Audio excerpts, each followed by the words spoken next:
Welcome to Telugu focus TV. నేను మీ శ్రీనివాస్ రెడ్డి. రోజా గుట్టు బయట పెట్టేశాడు రవినాయుడు. ఇంతటికి ఏంటి ఆ వీడియో, అసలు విషయం ఏంటి అనేది కూడా మనం ఈ వీడియోలో చూసినట్లయితే, మాజీ మంత్రి రోజా జైలుకి వెళ్ళడం ఖాయమనేసి కూడా చెప్తున్నాడు. ట్యాప్ చైర్మన్ రవినాయుడు చెప్పుకొచ్చారు. అంటే అధికారాన్ని అడ్డు పెట్టుకొని ఆమె క్రీడాకారులకు చెందినటువంటి 119 కోట్ల రూపాయలు దోచేశారని కూడా ఆరోపించారు.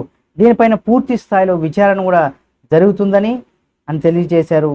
చెన్నైలో ఉండి రోజాకు ప్రస్తుతం ఏపీలో జరిగేటువంటి అభివృద్ధి సంక్షేమం గురించి ఏం తెలుస్తుందని కూడా ఆయన ప్రశ్నించారు. మరి నిజంగా ఈయన చెప్పినట్టుగా ఆడదాం ఆంధ్ర దీంట్లో కూడా 119 కోట్ల రూపాయలు దోచేశారా?